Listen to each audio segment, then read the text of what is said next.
ninjas, legendary assassins from ancient Japan, and stars of some pretty cool 80s movies.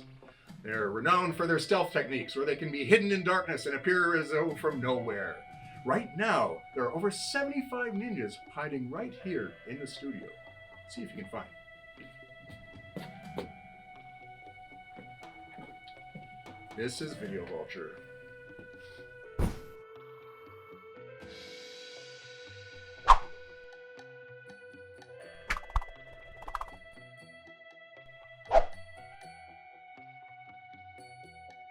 Hi there, welcome to Video Vulture. I'm your host, John Tebbutt, and with me is my co-host, Tom Bagley. Konnichiwa. And also my other co-host, all the way from ninja-infested Edmonton, Alberta, Cody Cook. Hi. See any ninjas there in Edmonton? No, don't see any ninjas here. You probably wouldn't because they're masters of stealth. Yeah, that tracks. All right, today we're talking about ninja movies of the 1980s. And ninjas have been around in Japan popular culture for quite some time. One of the things that really made them blow up huge in North America is the James Clavell novel Shogun, made into a huge miniseries in 1980. Yep. And I believe ninjas figured briefly in there, some memorable scenes of them doing their thing. I remember watching that show. Oh, everyone remembers that. It was the thing. Well, yeah, you go to school the next day and everybody... Yeah, oh yeah, it was enormous. There's a new version of Shogun, and it's also good. Worth checking out. And ninja movies just kind of exploded in the English-speaking market shortly thereafter. Specifically, let's talk about. Start with Canon Films. Canon Films are getting a resurgence lately. People are looking at their 1980s output and appreciating just how much fun these movies are. And they really kind of kicked off the English language ninja craze with ninja. I think the idea here was white guy who's also a ninja. Yeah. In this case, cast Django superstar Franco Nero. He's best known for his piercing blue eyes, so a ninja costume is actually kind of appropriate. That's just what he frames the attributes. Yeah, the villainous ninja is played by Sho Kosugi, who became the ninja star in the 80s. If anyone deserves to be called an actual ninja in real life, it's Sho Kosugi. And this is where a lot of English language viewers saw him for the first time, playing the bad guy. Yeah. Well, you assume it's him, right? Because there's a mask. Oh, he starts off without the mask. Okay. Yeah, but it's totally him, and he'd be in the canon trilogy of ninja movies until he went off and made ninja movies for other people. But Enter the Ninja, he's totally the villain. Has to pretend to be defeated by Franco Nero at the end. The sequel is called Revenge of the Ninja. Even better, amazing ninja movie, getting all the cool, crazy abilities start to come to the fore. Sho Kosugi is the hero in this one. He's a ninja who is wronged and has to fight back at the white guy ninja, who is the bad guy at the time. And then they followed up with the best of the trilogy, Ninja 3, The Domination. And this time you've got a white lady who's not a ninja, but she gets possessed by a dead ninja.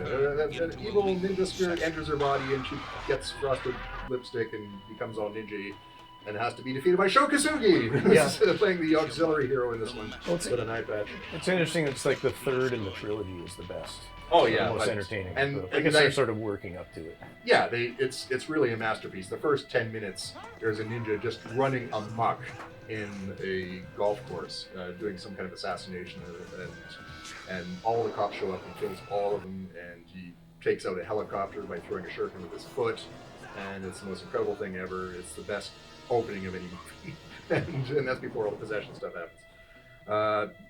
Amazing movie. They call them a trilogy, Enter the Ninja, Revenge of the Ninja, Ninja 3. They're unrelated, apart from the fact that there's ninjas and Sho Kosugi, who went to separate ways after this one. So after that, Canon Films brought in Michael Dudikoff for the American Ninja series of 5 films, and also fun.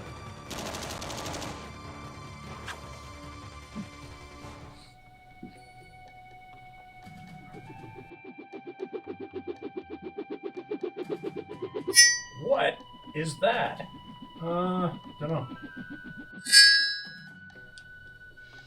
Okay, what's that? Oh, That's a 6.5 centimeter Shinobi throwing star. I used to sell in the back of Black Belt magazine from the Shinobi Premier Collection. Yeah. Wow. Well, they look exactly the same. What's the difference? Do they? I don't see it.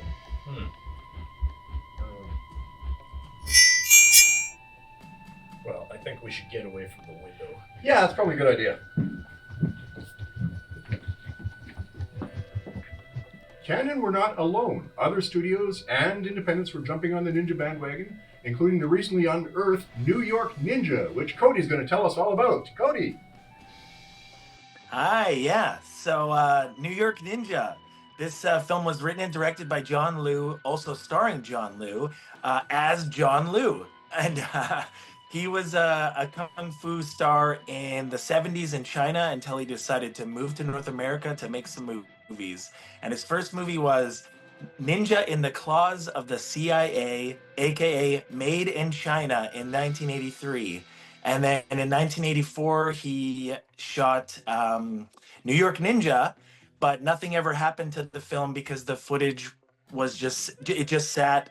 The original production company went bankrupt, and then Troma acquired the film, but deemed it not enough footage to make a feature film out of it. So it sat for almost 40 years until Vinegar Syndrome in 2021 got the assets and decided to cut it all together with no script, no dialogue, no sound, and just figured it out and made a movie, and they released it, and it's actually pretty crazy that they did.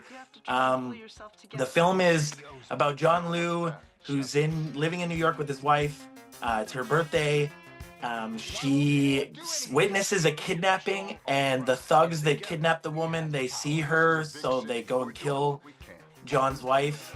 And he vows to get revenge on all the gangs in New York, and dresses up like a ninja and goes and starts fighting crime, to the point where everyone starts to fall in love with the New York Ninja, and they make merchandise like t-shirts and throwing stars. So John finally finds the gang that killed his wife, and he goes out to stop them, so they stop kidnapping women, and he can get his revenge. And it's completely bonkers, completely nonsensical. Like because it's completely overdubbed as well, because there was no sound. The dialogue is just wild. It's like watching those lip syncing videos is just insane. And it's up there with those films like Miami Connection and Samurai Cop, where it's just those crazy, wild, lost 80s films that you never thought you'd see, and then all of a sudden it came out with this special edition, and it was screening in cinemas in North America, just like a wild ride. So it is available on Tubi and through Vinegar Syndrome, and I also have a 35mm trailer of New York Ninjas. So the actual trailer. Yeah, I own it. Yeah. Wow. It's pretty good. If you can track it down and watch with a group, it's a lot of fun. Like, you can watch it by yourself too. It's just hilarious. But if you see it in the cinemas or like with some friends, like it's definitely like just a hysterical time. So Good time. Party flick.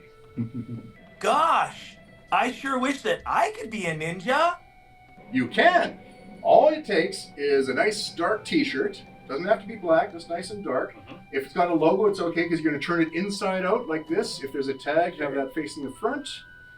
And you just want to get that over your head and peek your face through the neck hole. One eternity later. And ninja mask. All right. That's all there is to it. Let's see how Tom's doing.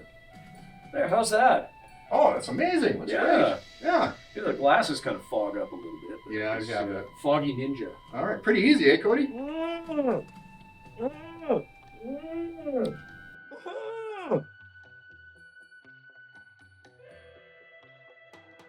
So I hate to do this, but I'm going to rain all over your ninja parade. I'm going to bring up the name of Godfrey Ho.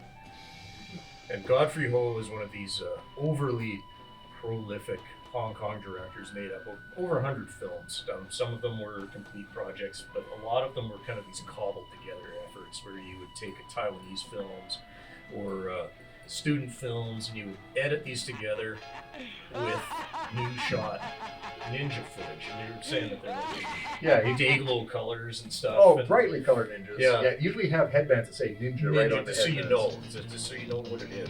And, he made so many of these that like Blockbuster ended up having their own ninja category in the Yeah. stores, and it was mostly because of that guy's fault. Is flooding the market with this stuff. So Terrible movies. yes, With some fun scenes. yeah, Because definitely. he put the crazy ninja scenes in it. But they'd be intercut with whatever random movie he had lying around. So you'd have a boring drama and then there'd be ninjas. Yeah, and stuff like Ninja Terminator, right, Cody? Yeah. That's the one with the recurring Garfield phone, isn't it? Yeah. And is that in a few of his movies? Yeah, I think so. Wow. Yeah. Just because he had it. We've done Godfrey Ho movies on this show before. That's right. We did Robo Vampire. That's right. Yeah, which had some of the hopping vampire, the Jiangshi. Yeah. Which appear in some of the ninja movies as well. Yeah. Well, why wouldn't it? Yeah. It's action. They're a obvious go-to villain for a ninja movie. There's Vampire Raider, one of Godfrey Ho's best efforts.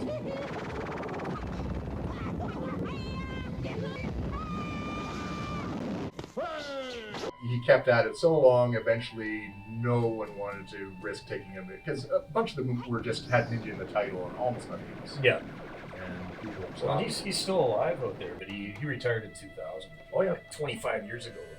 He made more movies than I did. Godfrey. All right, that's our show. Cody, what do you think? Cody? Thanks for watching. Smoke bomb.